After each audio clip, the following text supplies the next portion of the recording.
झील के किनारे खड़ा वह बूढ़ा बगुला पूरी तरह कांप रहा था। कई दिनों से भूखे पेट उसकी आंखें धंस चुकी थीं। लोग उसे अपशकुन कहते थे, पर किसी ने उसके खाली पेट की कहानी नहीं सुनी थी। यह वही रामू था, पहले तेज फुर्तीला, पर अब कमजोर और अकेला। सूरज ढल रहा था और बाकी पक्षी अपनी शाम की दावत में व्यस्त थे। रामू चुपचाप पानी को देखता रहा। पहले वह कुछ ही मिनटों में कई मछलियां पकड़ लेता था, लेकिन अब उसकी चोंच झुक चुकी थी, जैसे जिंदगी का बोझ उसे नीचे दबा रहा हो। रामू सोचता, क्या मेरी उम्र सिर्फ हार देखने के लिए ही बची है? झील में हाल ही में बड़ा बदलाव आया था। पानी धीरे धीरे कम हो रहा था और मछलियां भी अब सतह पर कम दिखती थीं। दूसरे पक्षी शिकायत करते, पर रामू जानता था कि असली मुश्किल तो उसके सामने थी। उसके पंख कमजोर, पैर कांपते हुए, फिर भी वह उम्मीद का एक छोटा सा सहारा लेकर रोज वहीं खड़ा हो जाता। उसी शाम उसने अचानक झील का पानी बदलते देखा। पानी का रंग धुंधला हो रहा था और मछलियां गायब होने लगी थीं। कुछ तो गड़बड़ थी। यह दृश्य उसे अंदर तक हिला गया। अगर मछलियां और कम हुई तो वह भूख से मर जाएगा। रात भर वह सो नहीं पाया। सुबह होते ही थोड़ी हिम्मत जुटाकर वह झील के अंदर उतरने लगा। हर कदम डगमगाता था। एक बार तो वह पानी में गिर ही गया। मछलियां घबराकर दूर भागी। वह बेहद निराश हुआ।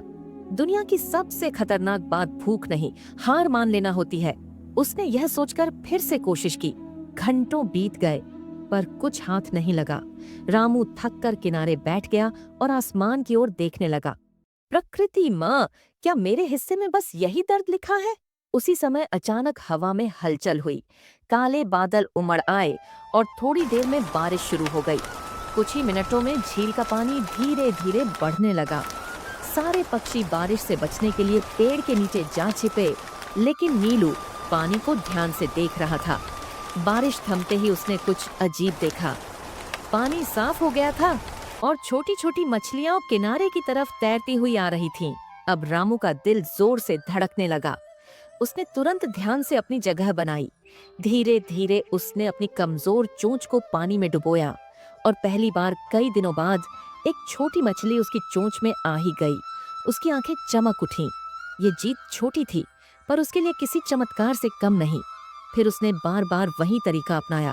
धीरे धीरे कर तब समझ आया कि बारिश के बाद मछलियां सतह पर क्यों आती हैं। धीरे धीरे दिन ब दिन उसकी ताकत लौटने लगी।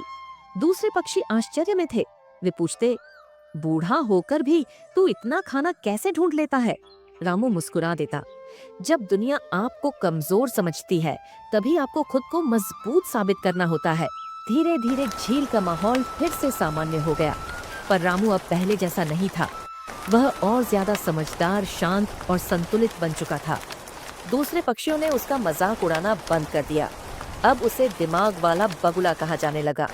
आखिर में हर शाम वह झील के पास उड़ती हवा का आनंद लेता और सोचता, जिंदगी कमजोरों को तोड़ती नहीं, बल्कि उन्हें मजबूत बनाती है, अगर वे लड़ने का साहस रखते हैं।